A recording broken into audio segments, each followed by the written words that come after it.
Raquel, random question. Why doesn't an average woman, let's say a five, appreciate the love and admiration of her above average man? She is open about all her physical faults. But when told by her man that she is perfect as she is, she doesn't care.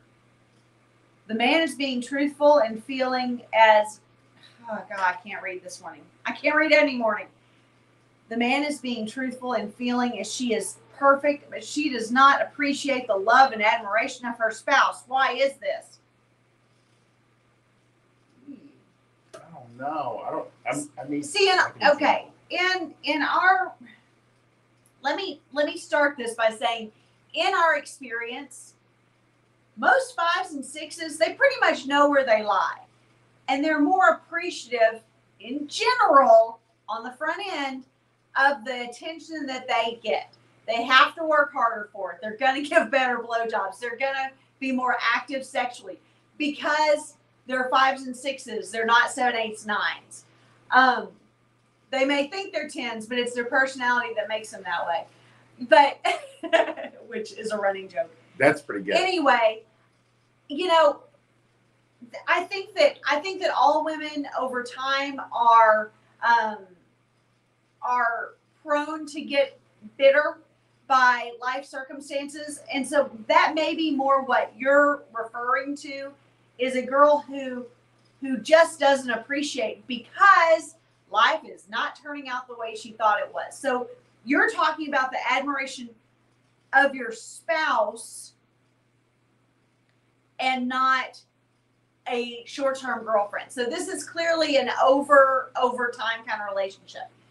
In those kinds of cases, you will see some bitchy fives and sixes with some studly, husbands who adore them, and the woman just doesn't appreciate it. But a lot of times that is because maybe childbirth was harder than it was supposed to be, and so it took years to get pregnant. So she started to get bitter, sad, beaten up by the biological life that she's got. Maybe you guys had plans on the front end, or he had potential that she saw that he is not really, that's not like following the projection that she foresaw for your life. A lot of times that will really tear a woman down and create a barrier between the two of you, because she's truly bitter, whether it was a realistic expectation or not. She's truly bitter at the life that she has versus the life that she thought she was going to have. That is a huge one. We have a couple of client friends in the gym that they are the cutest darn couple, but she doesn't really seem to like him all that much anymore.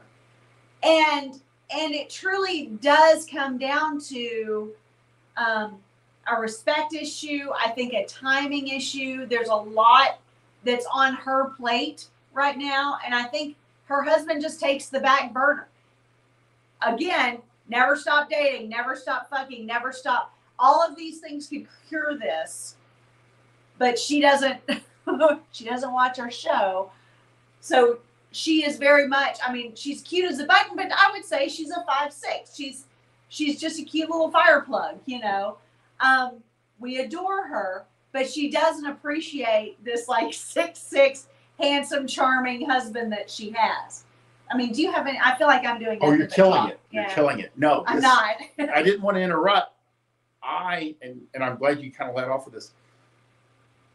It's not 100%, but generally, like when the kids come, she gets fatigued. Yeah. She feels put upon, and then not just one kid, the next kid. I mean, and they're all under like 5, and we know because we're older parents, it's for a season. It's for a period of time. But just like in the case of like our clients, she can get some bad ideas in her head and start looking at him like he's the problem. Right. It's not a situational thing that they will pass through together. Yeah. She starts blaming him. And this is what I see, where you're like saying like the men are very kind and supportive to the best of their ability. Yeah. And he starts putting more effort into her and chasing her, and it puts her off. Exactly. And that's where like we kick in dread and we pull all that stuff back Exactly. when we get in there. But generally, men will go. It'll come down to the point where she's like frantically hates his guts, and Yeah. he's like, "What do you want me to do?" Yeah. When really he should just be taking care of himself, having the kids with his parents, Yeah. and ignoring her. You know, I mean, she needs like some space. Well, But and it's you hard to always do. talk about dread is a true savior here. Yeah, it's there's a multi-step process, and you Yeah. kind of you take each situation. The principles are general, the application is individual, but generally men's reaction is the exact opposite. Their natural reaction is the exact opposite of what will be effective. They start Right.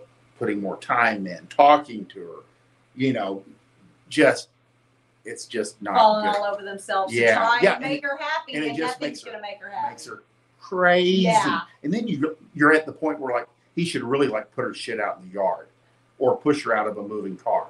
I mean, that would be the most effective, We're not- thing. You're not suggesting you push your wife out of a moving car. I guess metaphorically. When that would actually be more effective than being kind and nice and supportive and Yeah, and letting her burn through your bank account. All these are bad things. exactly. And the absolute opposite actually works, but that's that's a different conversation.